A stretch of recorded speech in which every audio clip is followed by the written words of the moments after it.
Hello! E aí, pessoal, tudo bem? Sou o Thales, este é o meu canal dedicado ao ensino do inglês.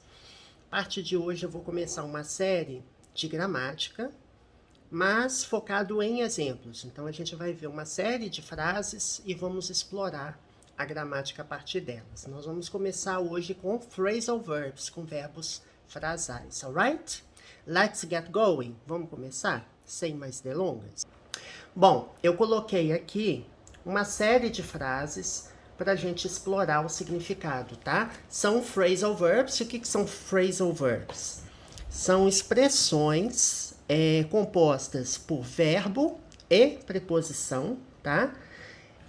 E a combinação verbo-preposição costuma ter um significado que é diferente do verbo e da preposição separadamente. Então, na prática, ele altera o significado da frase. Alright? Então, vamos começar aqui com essa primeira frase. If you borrow money, you have to pay it back. Então, aqui nós temos uma frase na condicional, tá? If significa se, né? Se você pega dinheiro emprestado, né? Então, borrow significa o quê? Pegar emprestado. Nós temos também o verbo emprestar, que é outra coisa, né?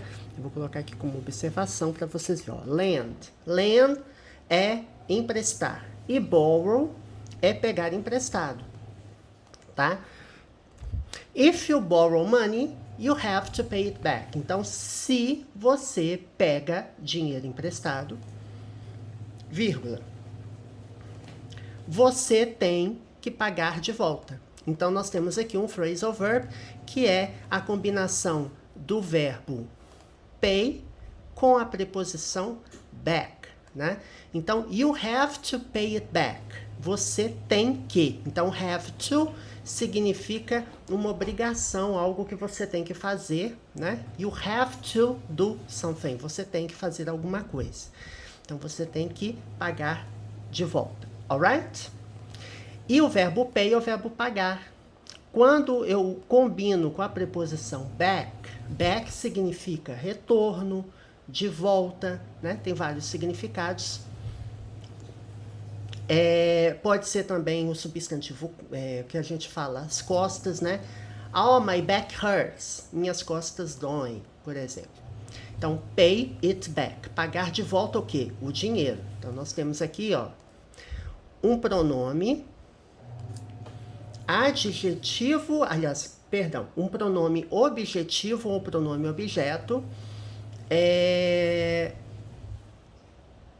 que é um pronome que vem após verbos, né? Verbos e preposições. Então, quem paga, paga alguma coisa a alguém. Pay it. Pagar o quê? O dinheiro. Então, ao invés de repetir a palavra money aqui, eu estou usando um pronome objeto, né, para substituir a palavra money. Então, you have to pay it back. Você tem que pagar de volta. Alright? The second case, vamos ver o segundo caso aqui. Depois eu tenho que ver, gente, como eu vou ter que alterar o dicionário aqui para ver se eu consigo, opções de idioma, tirar aqui, colocar vou tirar essa opção aqui. Para ver se eu consigo tirar, porque esse tanto de coisa grifada incomoda, né? Eu sei que você tá aí. Definir idioma da revisão de texto. Deixa eu colocar em inglês aqui. É porque eu raramente mexo nessas configurações, tá, gente? Então, é isso aí. Aqui, ó, tirou. Tá? Mas eu vou ver se nos próximos vídeos eu faço isso antes, porque incomoda, né? Ficar vendo esse tanto de risquinho como se tivesse errado. Entenderam a primeira frase? Então, a primeira frase nós temos o payback. Inclusive, gente, quando você... em administração, a gente costuma usar a palavra payback, né?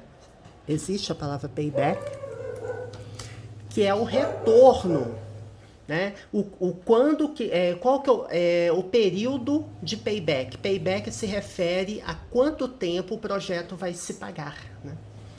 Então, em português, nós usamos, né, em finanças, em várias áreas, né, do conhecimento, nós usamos palavras em inglês, né, para caracterizar. Vamos ver o segundo exemplo.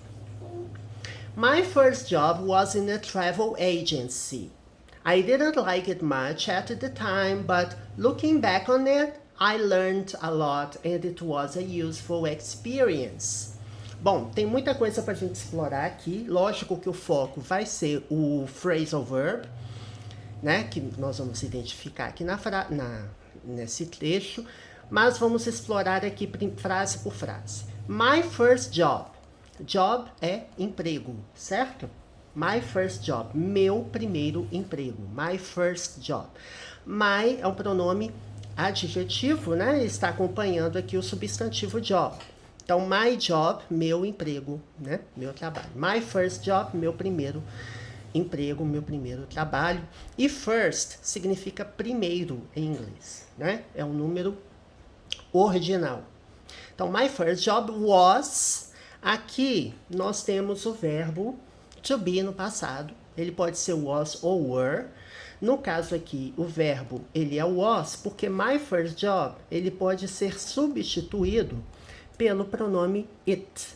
It was in a travel agency. Ou seja, meu primeiro emprego foi em uma agência de viagem. Eu vou tirar aqui, né? My first job pode ser substituído pelo pronome it. Ao longo dos vídeos, gente, que nós vamos gravando, nesse coming back, né, da gramática, nós vamos ver bem pormenorizadamente essa questão de gramática. Já existe uma série de vídeos de gramática gravados, né, e que eu usava o caderno, né, eu escrevia no caderno, e agora eu vou tentar fazer uma coisa mais assim, né, com a tela, e o que eu vou escrevendo em tempo real ali, as observações, né, para ficar melhor. Então, é uma releitura da gramática, mas a gente já tem esses vídeos gravados. Então, my first job was in a travel agency. Então, meu primeiro trabalho, meu primeiro emprego foi onde? Em uma agência de viagens. Então, eu usei aqui a preposição in, né, antes para introduzir o local. A é um artigo indefinido, né? Uma. Ele concorda aqui, no caso, com a palavra que vem imediatamente depois, no sentido de eu uso a antes de sons consonantais e an antes de sons vocálicos, né? Agency é agência e travel agency, agência de viagens, alright? I didn't like it much. Então, aqui nós temos o verbo auxiliar did, tá? Sendo usado na negativa, né? Verbos auxiliares no presente, no passado e verbos modais, né? No futuro. Nós vamos revisitar esses temas. Na negativa, eu tenho que usar um verbo auxiliar. Tá? Porque o verbo like, ele não é um verbo que faz pergunta sozinho, ele não é um verbo que nega sozinho. Então, esses verbos precisam de um verbo auxiliar para fazer pergunta. Então, I didn't like it much at the time. Então, eu não gostei. Esse it aqui, ele faz menção ao first job, né? Eu não gostei do primeiro emprego muito na época. At the time, ou seja, naquela época, naquele momento, né? At the time é no momento, na hora, né? Traduzindo no tempo, traduzindo ao pé da letra seria no tempo, e ele faz menção ao passado. Então, ele é uma, digamos assim, uma locução adverbial que faz uma ideia no passado. Então, I didn't like it much at the time, ou seja, eu não gostei muito. Então, o like precisa do verbo auxiliar. Então, quando eu falo I didn't like, quer dizer eu não gostei, né? Eu poderia usar did not, tá? Negativa do did not, ou a forma contracta, que é formado pelo apóstrofo e T, né? Didn't ou did not. Então, eu não gostei ou não gostava do emprego muito, ou seja, eu não gostava muito do emprego. Então, esse much aqui, ele dá uma ideia de intensidade, ele altera o sentido do verbo, né? Porque se eu falar assim, I didn't like it at the time, se eu não tivesse esse much, seria eu não gostava do emprego na época. E aqui eu estou usando um advérbio para dar uma ideia um pouco diferente, né? Ou seja, eu não gostava muito do emprego na época. But, mas, porém, entretanto, contudo, né? Uma ideia de adversidade. Aí a gente tem aqui o segundo verbo frasal aqui desse vídeo, que é look back on, tá? Look é olhar. Look back é olhar para trás, né? Look back on something significa olhar para trás, verificar algo que aconteceu no passado, né? Então, quando eu falo assim, looking back on it, mas, assim, vamos rever aqui, ó. Eu não gostava muito do emprego na época, mas olhando lá atrás, né? Olhando no passado, looking back on it aqui está se referindo também ao first job na travel agency, ou seja, ele está olhando, revisitando a experiência que ele teve como trabalhando em uma agência de viagem. Então, o verbo frasal, ele é look back on, tá?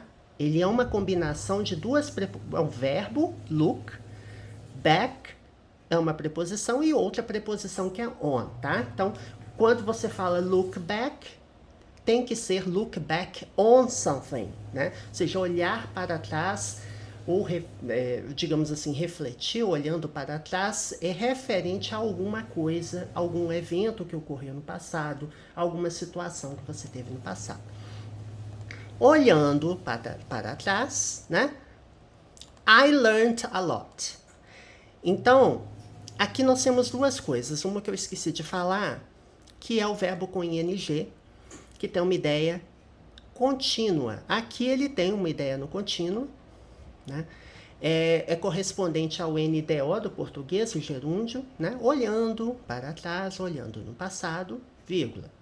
Eu aprendi, learned. Então, nós temos o verbo learn, que é o verbo aprender, e temos aqui um passado, que é, nesse caso, irregular, mas existem duas possibilidades, tá, gente? Eu posso escrever learned, tá? Como verbo regular, em que eu acrescento o sufixo ed no verbo, né? Todos os verbos regulares têm essa característica, ou, como a frase do exemplo está aqui, tem essa alternativa aqui, que basicamente esse T, ele está refletindo o som que o ED tem, né? Você não fala learned, não, você fala learned, learned. Então, ele é pronunciado na prática como se fosse um T, tá? Tem alguns verbos que têm essa possibilidade, tá? Não são muitos, mas tem alguns verbos, alright? Eu aprendi muito, a lot. A lot significa muito, muita, muitos, muitas. A lot of money, muito dinheiro, por exemplo, né? E foi, né? Esse foi aqui, no caso, é o verbo to be, tá, gente? Não é exatamente o verbo ir, mas traduzindo, tem esse sentido, né? Que é o verbo ser, estar no passado. A gente já viu aqui, ó. My first job was. It was. Esse it está se referindo exatamente ao my first job, né? O first job. Quer dizer o quê? Que o primeiro emprego representou uma experiência útil. Aí você me pergunta, Thales, a useful. Por que eu uso a useful e não an useful? Porque o U, né, ele tem um som de Y, né? Digamos assim. E ele, como eu vou dizer, tem a continuidade da pronúncia, né? Você não vai falar and useful, você tem uma pausa desnecessária. Então, assim, geralmente palavras que começam com U, a university, uma universidade. Então, começou com U, tem um som IU, U. Não é um som meramente vocálico. Por isso que eu uso A. Né? É uma das exceções, né? Porque depois você vê, você aprende na escola, a tia da escola ensina, ou ensinou na minha época, que começou com vogal, uso N. Começou com consoante, uso A. Não é exatamente assim. Ele tem relação com som, né? Com fonema. Então, a useful, não é an useful experience, não, tá? Então aqui tá correto. Aqui nós temos um adjetivo, useful, né? Que é útil em inglês, né? Então você tem use, que é usar, né? E eu estou transformando em um adjetivo utilizando aqui o sufixo ful, tá? Useful experience, uma experiência útil, alright? Ok, então nós vimos aqui mais um phrasal verb. Vamos para o terceiro caso aqui. I sent him an email, but he never got back to me. Aqui nós temos o verbo send, tá? Send no presente. No passado é sent, tá? É um passado irregular, Thales? Sim. Então aqui é um passado irregular, porque não é um passado que é formado acrescentando ed. Então, I sent him an email. Aqui nós temos um verbo com dois objetos, tá? Quem envia, envia alguma coisa ou algo a alguém, né? Então, I sent him. Eu enviei a ele. Aí você me pergunta, Thales, não tem preposição entre o sent e o him? Não. Não tem. Eu enviei a ele um e-mail. Tem uma configuração, digamos assim, que eu posso usar, que eu devo usar a preposição, que é assim, ó, I sent an email to him. Aqui, tá vendo?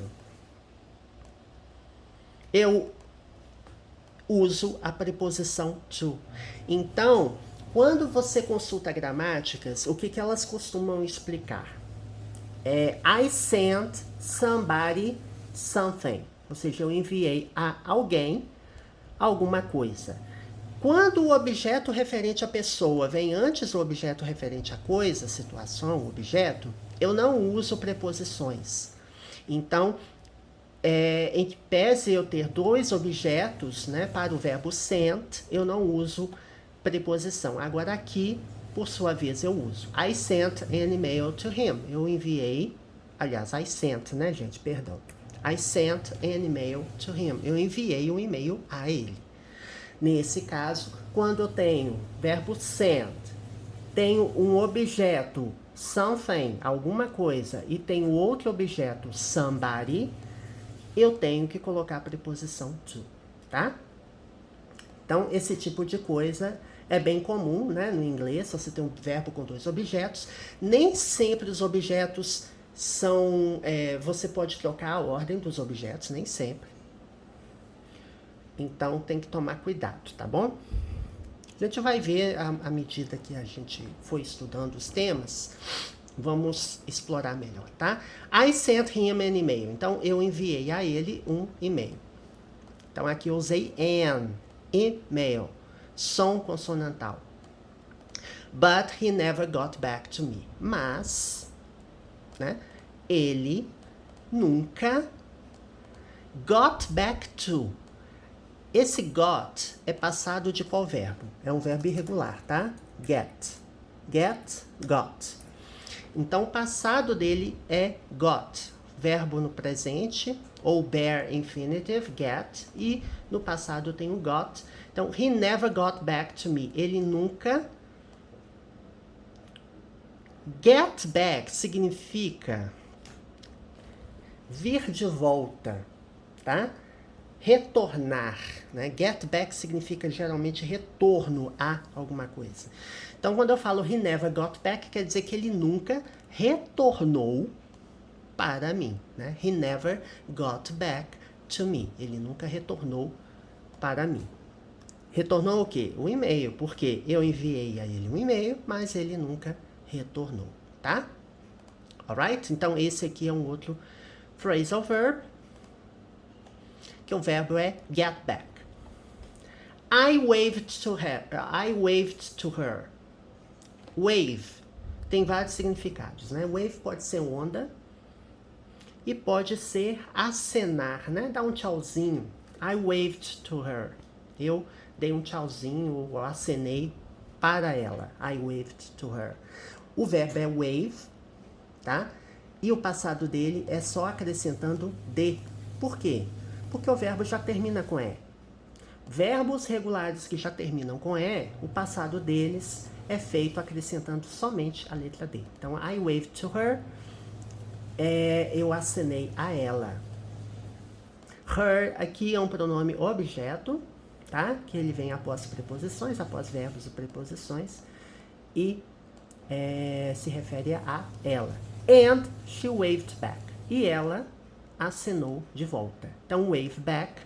Nesse caso, gente, o back, ele não está modificando assim o significado. Tem vários verbos frasais que você altera realmente, significativamente o significado, de forma relevante, o significado do verbo mais preposição, mas nesse caso não, né?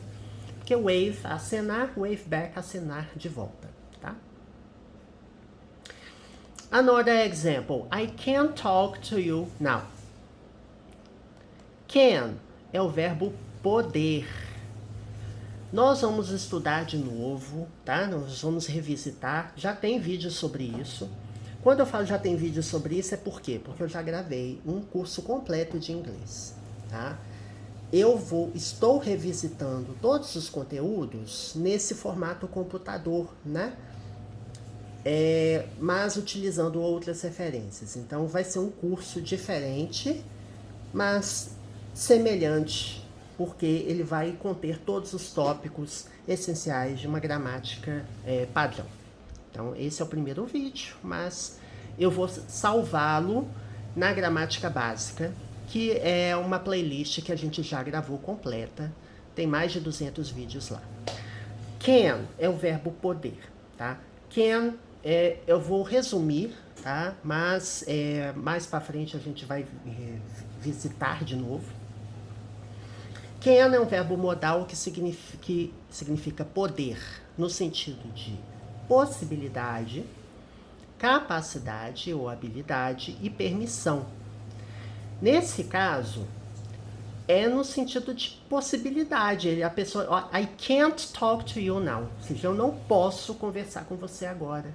Ou seja, não existe essa possibilidade de eu conversar com você agora, tá? Ele tem significado, ao contrário do verbo, os verbos irregulares, né? Aliás, os verbos auxiliares. Deixa eu pegar aqui, ó. I didn't like. Didn't aqui sozinho, ele não tem significado nenhum. Ele ajuda a negar o verbo principal, ele ajuda a formar a negativa do verbo principal. Então, quando eu falo I didn't like, significa eu não gostei, tá?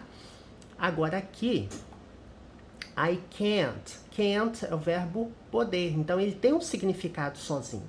Eu não posso, I can't.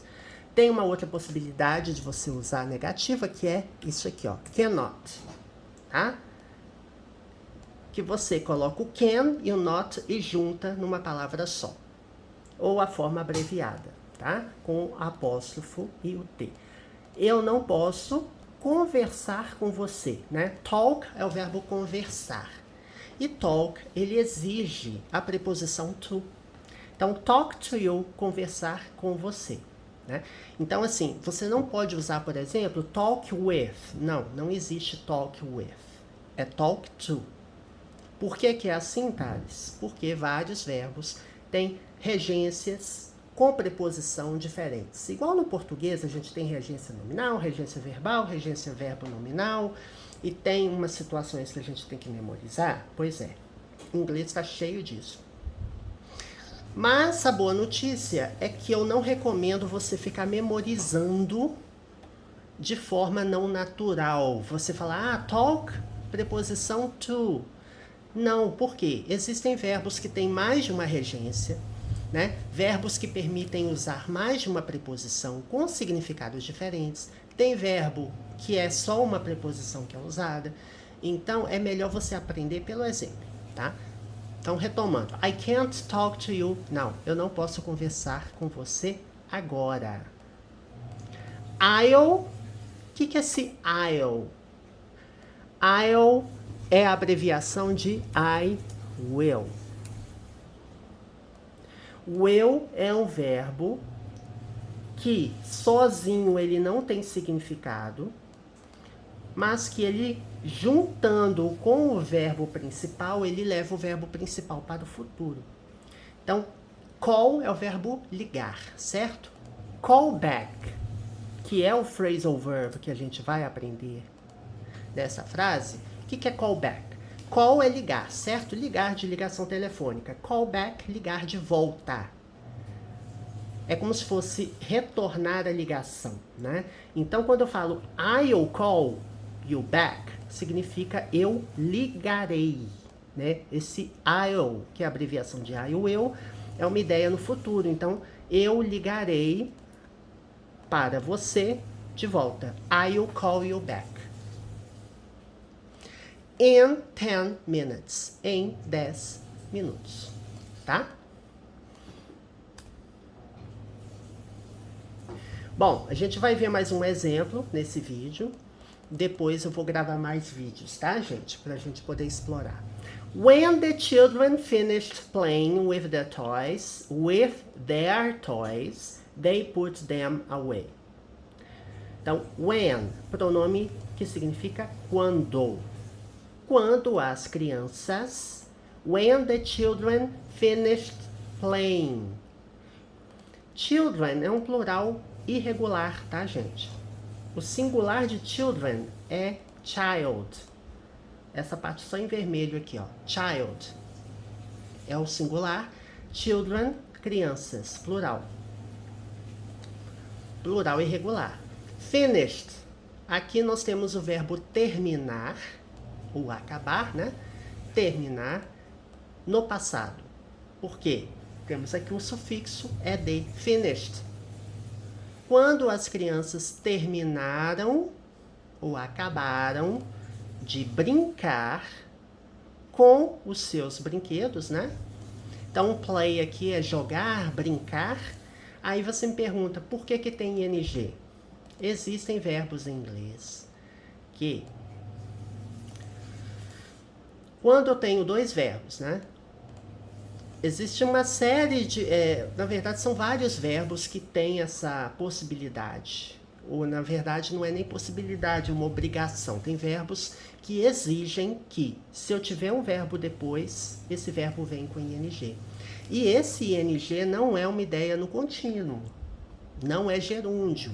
Então, quando eu falo assim, when the children finished playing with their toys, significa quando as crianças terminaram de brincar.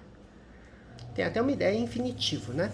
Com os brinquedos deles ou delas, né? Das crianças. Esse their aqui é um pronome adjetivo que está acompanhando a palavra toys. They, eles ou elas, né? Put them away. O que é put away? Put away significa guardar, tá? Guardar. Então, quando eu falo put them away, quer dizer que as crianças guardaram os brinquedos, né? They put them away. Aqui está no passado, eu sei que está no passado pelo contexto da frase. Por quê? Aqui eu já tenho uma ideia no passado, né? Quando as crianças acabaram de brincar com os brinquedos deles ou delas, eles guardaram os brinquedos. They put them away. Eles guardaram os brinquedos. Agora você me pergunta, put é o verbo colocar. o passado dele é put também. É um passado irregular. Ou seja, o verbo não tem alteração. Por isso que o verbo não tem qualquer alteração, né? Porque o verbo put no presente, tem outros verbos com essa característica, né? Cut, o verbo cortar, né? É um deles. E them é um pronome objeto que está se referindo ao toys.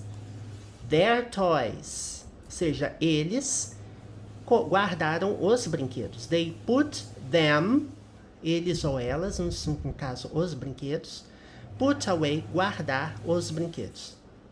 Aí, tem uma coisa interessante, né? Esse them, ele tem que vir entre o verbo e a preposição. Eu não posso colocar put away them. Tá errado. Tem que ser they put them away. Né? Só algumas peculiaridades, alright? Para esse vídeo, eu acho que já tá bom, né? Só lembrando, você que chegou até aqui, que este canal tem mais de 700 vídeos e eu estou começando a gravar um revisiting, né? Uma revisitação, né? Aos conteúdos de gramática, mas com foco em exemplos também. Que é a abordagem que eu usei nos primeiros vídeos que eu gravei com o canal. Porque aqui a gente tem gramática, vocabulário, inglês para negócios, leitura comentada e vídeos do nível básico ou avançado. Vídeos do nível básico, explicações em português, e Intermediate Advanced são vídeos inteiramente em inglês. Tá bom? Então é isso. I hope you enjoyed today's video. Subscribe to the channel, assine o canal, ative o sininho da notificação. Gravo vídeos com bastante regularidade. And don't forget to give a huge thumbs up if you enjoyed the content from my videos. E dê um joinha, tá bom? Até a próxima.